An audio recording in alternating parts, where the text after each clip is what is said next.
So, Hyepin is a former U.S. presidential appointee and the board of the Corporation for National and Community Service, and she serves as the president and founder of Faith and Community Empowerment (FACE), formerly KCCD, a national nonprofit that empowers churches and nonprofits to build capacity, leadership, and partnerships in economic development. FACE serves as a bridge between the Asian American community and the community at large. Since its inception in 2001, FACE has worked with over 500 partners, ranging from the White House to Fortune 500 companies. Successful initiatives include educating over 8,000 home buyers and helping them to obtain over $1.4 million in down payment assistance, saving over $91 million in mortgages from foreclosure. By partnering with both FDIC and Freddie Mac in developing a Korean curriculum in financial literacy and homeownership, by implementing a historic $5 million U.S. Department of Labor Workforce Development Program, and hosting joint conferences with the White House and the U.S. Department of Housing and Urban Development to mobilize 5,000 Korean American churches for economic development. We're very fortunate to have her with us today, and I welcome her. Good morning. Again, my name is Hyepin. As mentioned, I serve as CEO of Faith and Community Empowerment, FACE. We like to say that we bring the face of God through service and lift those who are faceless. We've been around 18 years, and I like to just start off by sharing a little bit of my story. So I grew up as a pastor's kid, and my parents were called to ministry, and they thought that they were going to go and save souls, preach the gospel, and they did a lot of that. But in addition, they ended up really becoming unpaid social workers because the need in the congregation of needing jobs and housing and mother-in-law problems, children problems were so great. And for what they had, it was pretty good. But I saw them struggle, and I always thought there should be a better way.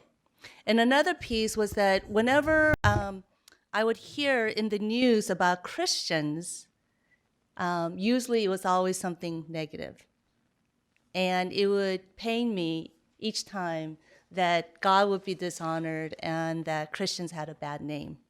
And I saw this verse in the Bible, Matthew 5:16, that says, "Let your light shine before men, that they may see your good works and praise your Father who is in heaven." And in a similar pathway, I see also Asians, but particularly during the LA riots, the Korean community, even though out of the $1 billion in property damage were incurred by Koreans, basically, instead of being treated as victims, we were treated as perpetrators. And when we were kicked down and crying, there were no one there to cry with us. And that was a question for me. And so in that process, I came across some amazing models. And so that's part of the thrust of our presentation today, which is to shine our light, right, in such a way that really brings and creates voice for our community, as well as leadership and unity. And so with that, our organization's mission is to advance the Asian American community's participation, as well as contribution and influence through faith and community partnership. So we have a 30-second video during our 15th anniversary when the name was originally Korean Churches for Community Development. We changed our name because there were so many others already under our tent. And so it wasn't to expand our reach, but to recognize and create a more welcoming environment. For the past 15 years, KC... It goes really fast, so you have to pay attention real quickly. For the past 15 years, KCCD has provided hope, voice, and light to the community through faith and community partnerships. Since 2001, KCCD has garnered many partners from the White House to Fortune 500 companies to bring many firsts to the community. On November 15th, we will celebrate our 15th anniversary and kick off the 25th anniversary of the LA Riots Commemorations Haiku campaign. Please join us by visiting www.kccd.org. Okay, with that,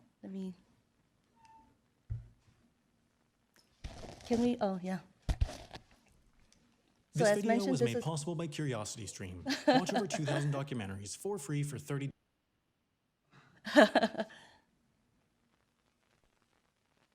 Okay, so as mentioned, here are some of the initiatives. By leveraging the power of churches, we have been able to lift up the work of churches as well as create a welcoming space and a seat at the table.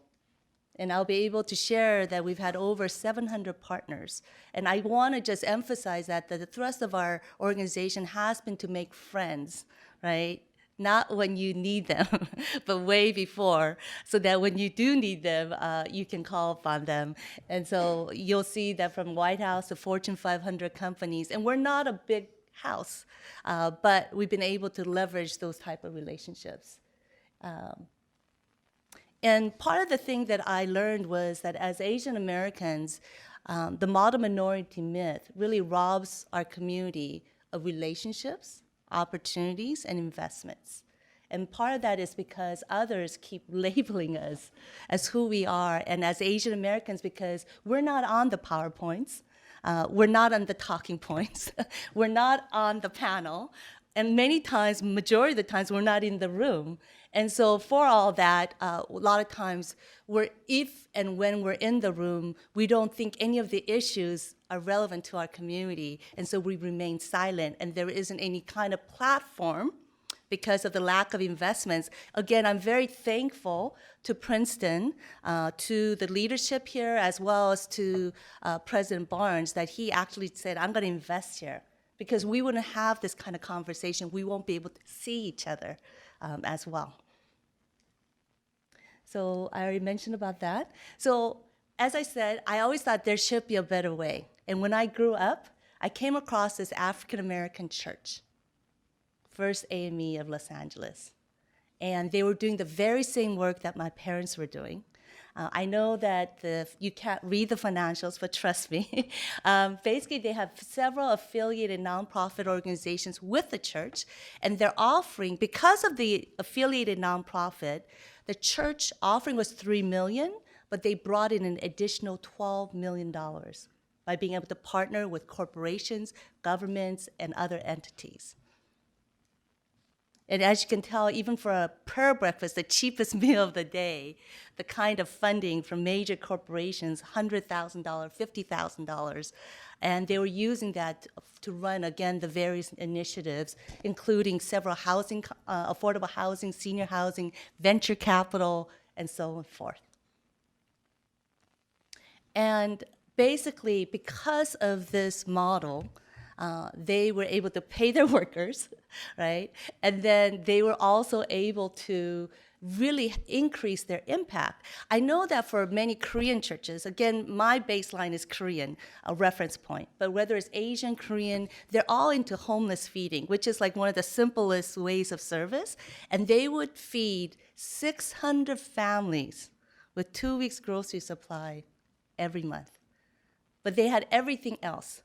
But the more positive thing was that because they partner with a broader community, the stakeholders had a vested interest in applauding the work of the church, because the church's success would be their success. And if the church fails, they fail. So they had that vested interest, and it was an amazing model that I saw. And so as they lauded the work of the church in rooms and places where God is usually never mentioned, that basically their influence and welcome grew.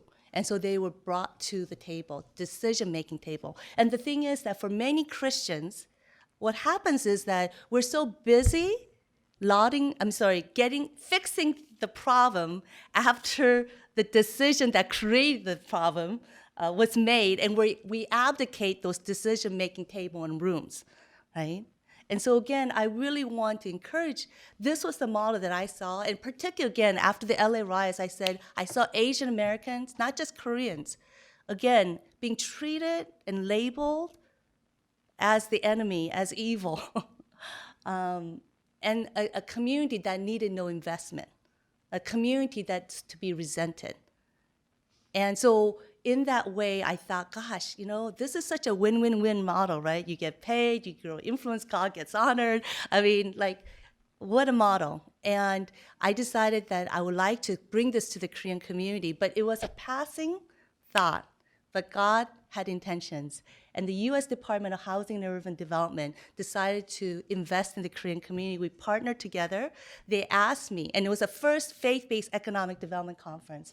They asked me how many people I expected. I threw a number, 350. The White House was flying in. All the big dogs in the room were coming as speakers. And 3 days before the event, and this has a registration fee, I checked the registration list. Only 10 people were registered. You could imagine, right? And I said, God, was this your idea? Was this my idea? How did I bring myself here? And the sudden image of Moses standing at the edge of the Red Sea popped in my head. I said, you know what? I bet this is what Moses must have felt, right? How did I bring myself here? But as bleak as that situation looked, if God had not intervened, Pharaoh would never have let those people go, and all those people would never have followed him. And as bleak as my situation looked, it was very clear that so many miracles had happened that I knew it wasn't me, that it was God's idea. And we pushed forth, and lo and behold, 350 plus people came.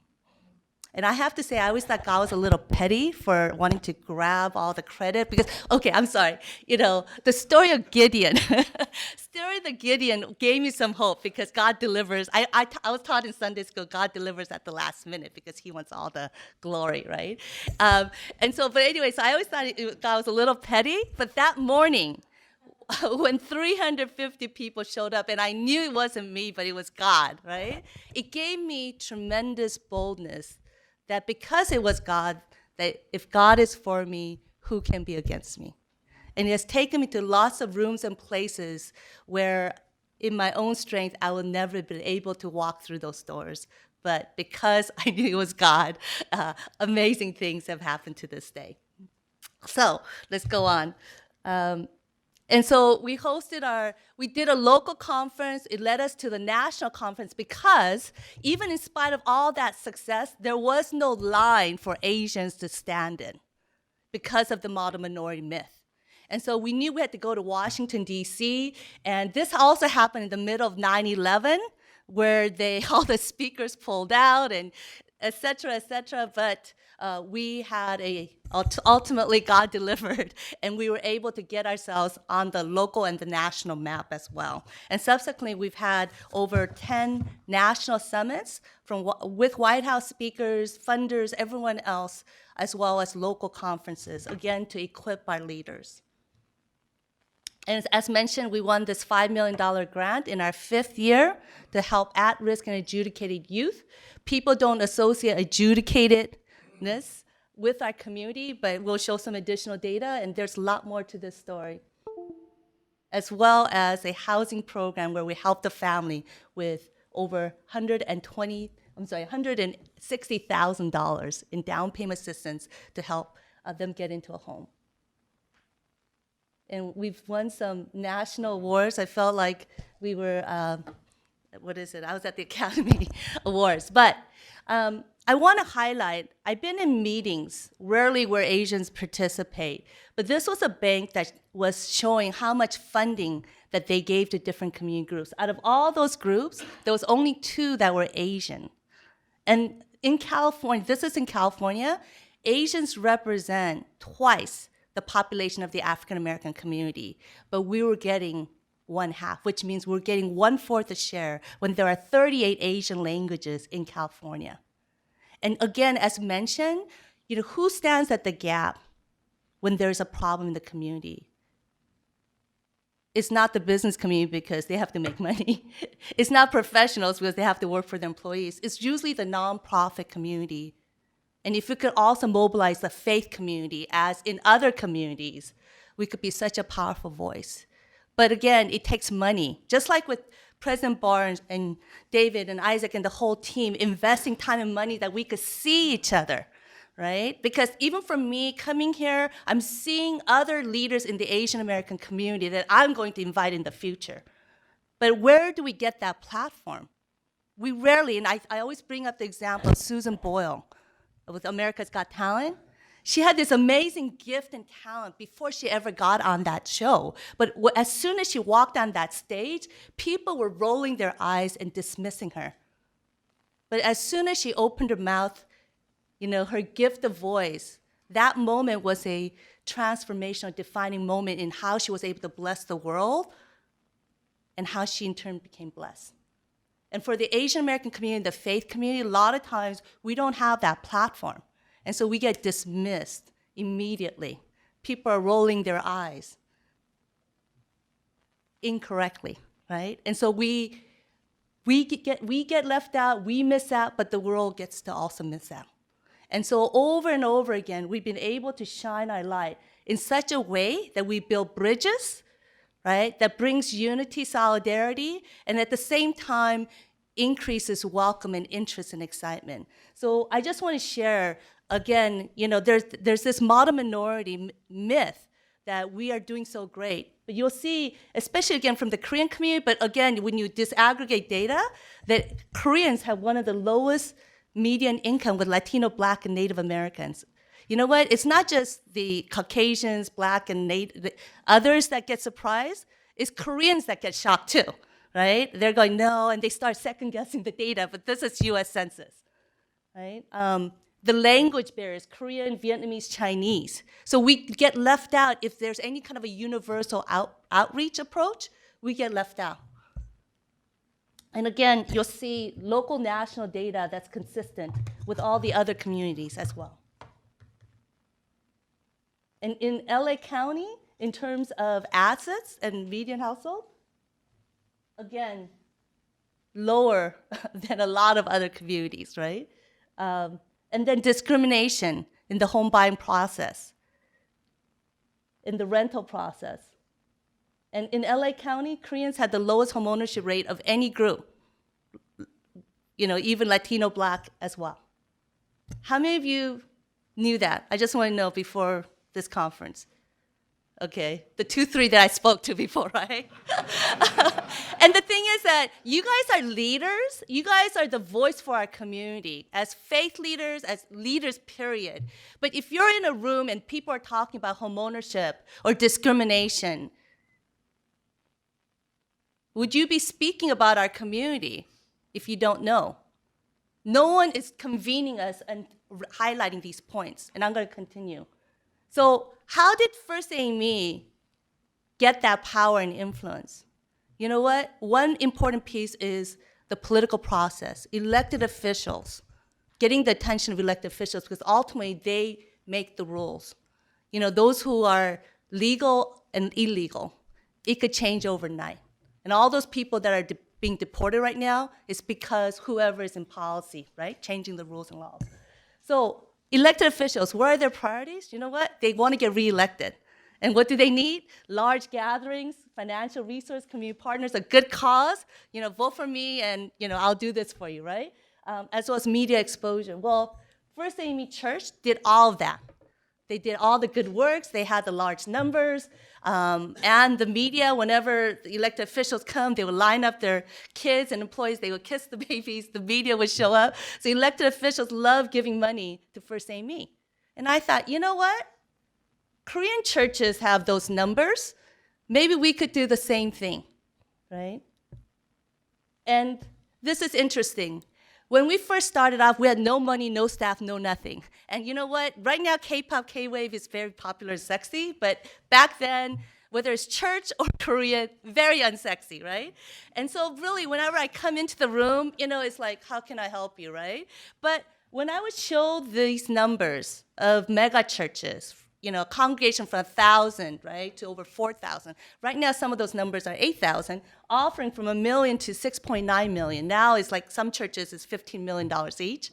Those, like, how can I help you? To how can I help you?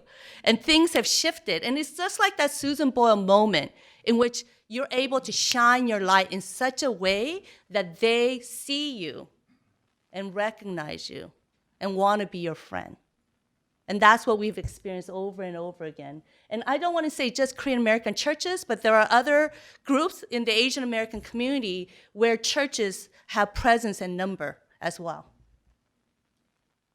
So I want to share about the homeownership fair. I have limited time. So, as mentioned, you saw those data points, right? And I saw that our city had a program at the time of $120,000 in down payment money. This is like practically free money. It still exists in some different forms, so call me if you want to become a homeowner. But anyway, so we said, you know what, Koreans are not showing up at these fairs that other groups host, so most people, because of model minority myth, think, oh, those Asians, they don't need any help, and that's why they never show up. But we knew otherwise, right? And so we did an event, and we approached banks. We went to an event to see who the funders don't want to reinvent the wheel. And we called the same people that we got those business cards physically at the event. You know what they said? They don't do homeownership fairs, because they had no interest in the Asian community. We were not on the map. But we somehow got them in the room, and at the first event, 600 people turned out. And one of the banks did a credit score check. 125 people did it. They told me, the bank told me 95% had credit scores over 750 plus. Do you get it? Well, you know what? When we told the banks, what happened? How can I help you, right? And one of those institutions, subsequently we had more people coming, but one of those institutions was Freddie Mac. And since then, they have now become subsequently one of our core funders that have funded us locally and nationally. So again, when someone says no, it's not a permanent no, they just don't know. And so you have to shine your light, right? Just like Susan Boyle, I keep mentioning that, right? So we already mentioned that. So we've had some amazing successes in the community, and it's not just locally, but nationally, because other Asian American groups have also come on board and gotten the same kind of attention. Now, I have so much to share, but the model minority myth, I told you, robs us of relationships and investments. And in the particular area with the African American customer, and not just Korean, but Asian store owners, there is an ongoing stress point. And so if you think of that situation, it wasn't just the LA riots. In Ferguson, Baltimore, when the African American community felt a sense of injustice, instead of actually going against the system that hurt them, they actually ended up hurting the Asian business owners. And it's like, it's like Rodney King. Rodney King has nothing to do with Asian or Korean store owners, but where's this connecting point? And so if we do not address this challenge over and over again, we will be at that point where we will be the victim, the unintended victim. So the part of the challenge for me, as actually at an equivalent level, I'm struggling with evangelicals who support Trump, is that with the African American community, the best mentors have been from the African American. My model of our organization came from the African American community. The people who opened doors for me have been from the African American community. And yet, when I'm in the room, regardless, they talk crap about our community. And I'm just appalled, because I know that these are enlightened leaders, and I want to be in relationship with them, and yet they're talking crap about my community. And so it was a struggle, especially my personal mentor. And I thought, what is wrong with this picture?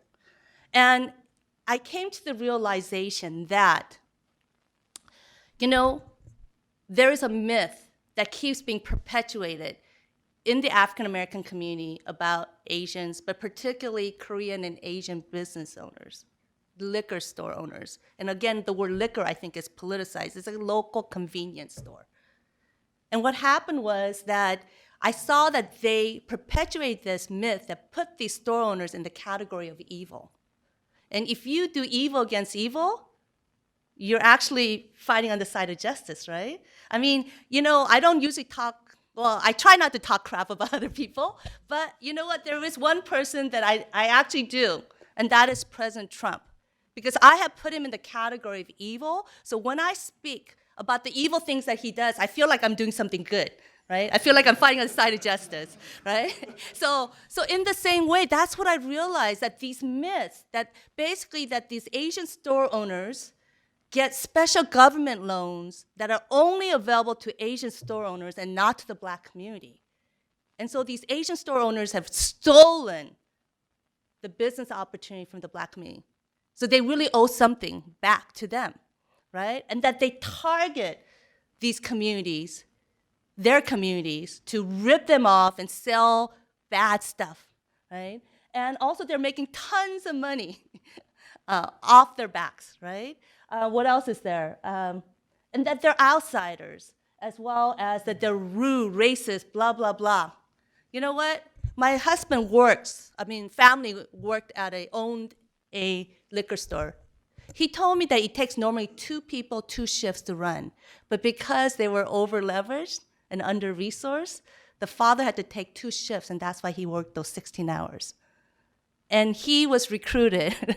And so literally he had to come and work. The mom worked as a nurse, but she also came to work. So they were all unpaid. So that's how they made the numbers work. And you know what? He didn't speak English well. He had to memorize all those, bottles and beer names. But in addition, they were held up. This is a very dangerous job. They say that it is the 2nd most dangerous workplace homicide victim rate. Number 1's taxi driver. If you had choices and options, I don't think you would take a job that requires that kind of risk. And if they were making all that money, I don't think they'd be there 16 hours, 7 days, no holidays, no vacations, which was the lifestyle of my mother-in-law and father-in-law. And you know what? They're not making lots of money because they go to Costco and whatever margin is what they sell. So they're not ripping off. They just don't have the resource. And so, I asked the people, I said, these people work there and live there longer than the average average resident, right?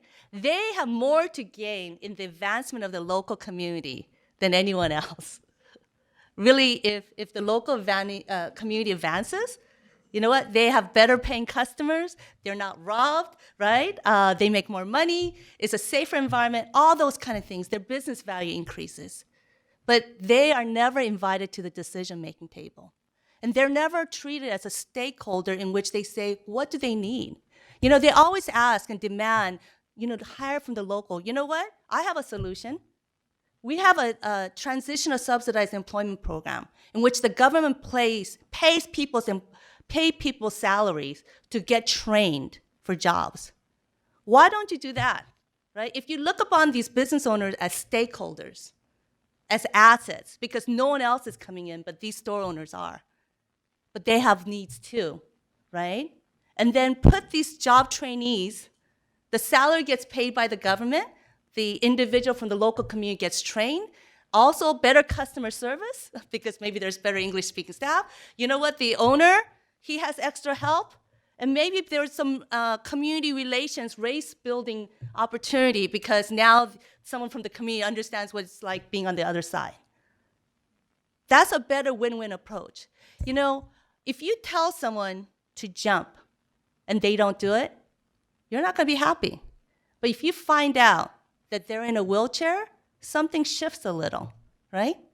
But it still doesn't take away your need for them to still jump. But now, your approach to that solution is going to be very different. Your conversation with that person will be very different. At least a minimum, throw them on your back and help them jump, right? And the thing is that in the conversation with other minority communities, if we say, hey, we're all in the same economic wheelchair, we're facing the same discrimination, how can we work together? How can we bring our strengths and gifts? Because at the end of the day, we have a shared common goal of a better community, a stronger society.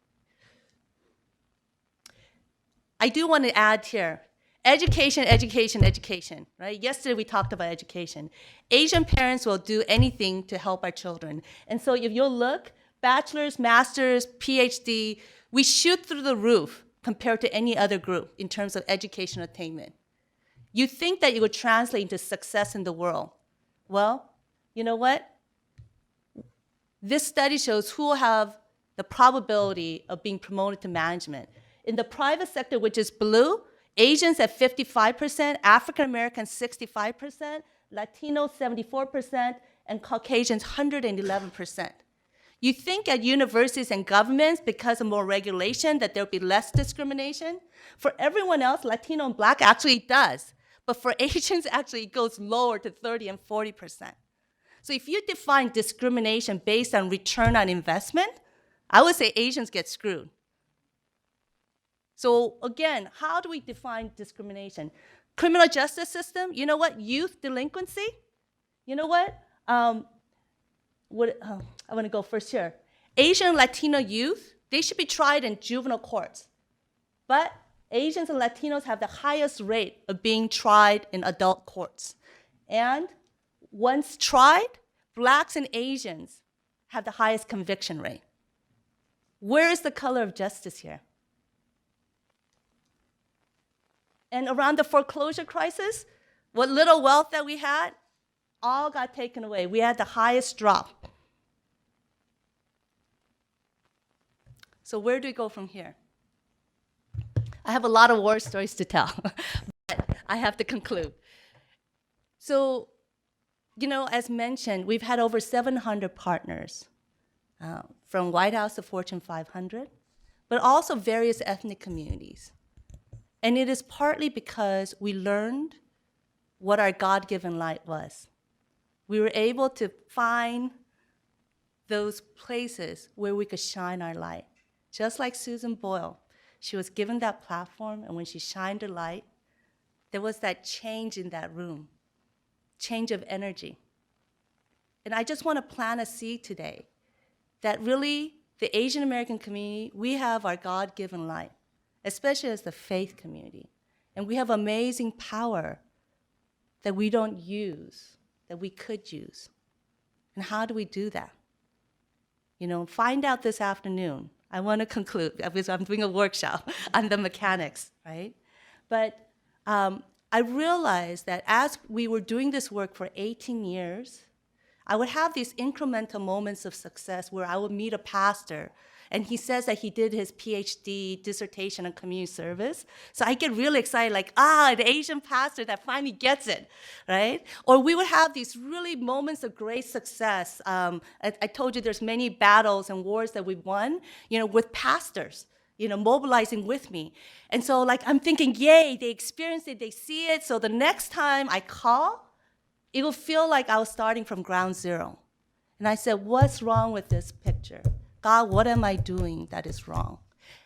And I realized that if I was honest with myself, my dad, who is a first-generation immigrant pastor, one-man show with a part-time secretary, with lots of volunteer leadership, but could he take the information and resource that I have this moment? Would he be able to digest it, navigate, and get to the finish line? And the answer was no. The gap of what institutions require and where the capacity of pastors were, that gap was too big.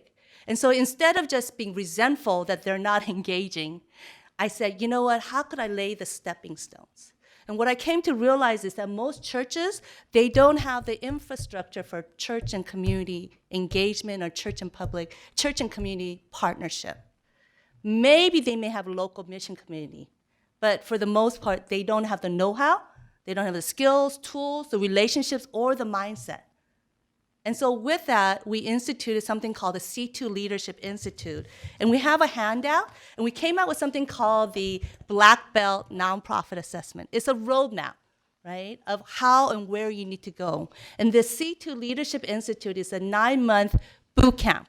You come in with a project that you want to launch or expand, and we take you through the whole experience, and you come out on the other side. I'm going to tell one success story and a video testimony, and then take questions. So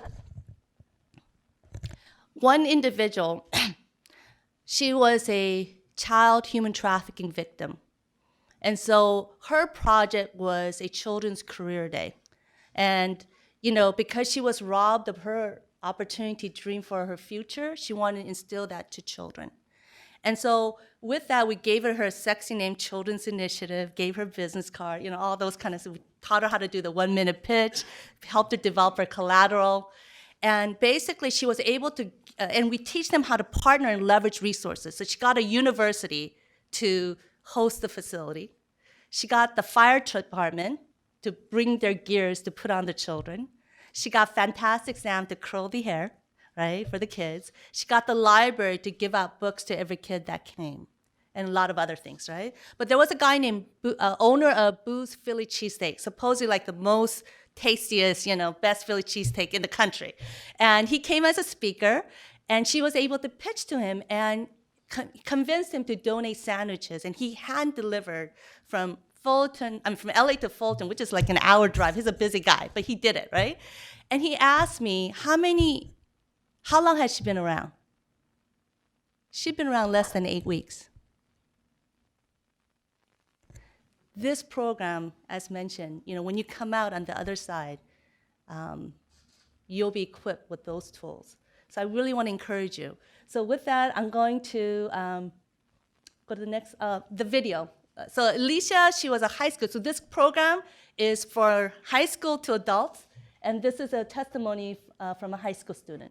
God called me to ministry. I thought he was sentencing me to the dungeon, but I grew up with the story of Jonah. If God calls you, don't run away because you'll go through hell and end up having to do it anyway, right? So I reluctantly, resentfully obeyed, and it's been an amazing journey. Lots of challenges, as Sam mentioned. God's favors there with the parted, waves during the Red Sea, but there's also the ominous waves ready to just hunker down and threaten you as well. But I have to say that it has taken me to places and rooms I never imagined, including the United Nations Conference, through the Council General of Azerbaijan, which is a country 95% Muslim, to the Council General of Israel, who has invited me, and through that relationship, I've been featured on Los Angeles magazines as one of 10 inspiring women, and places. But I have to say the bucket moment list was in the next picture,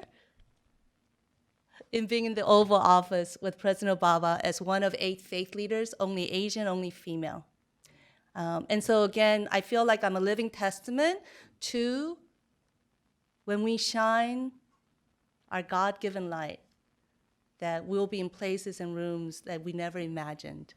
And my hope and dream is that we could do that definitely for the Asian faith community, but then in turn bless others who are voiceless, right, and faceless as well. Thank you.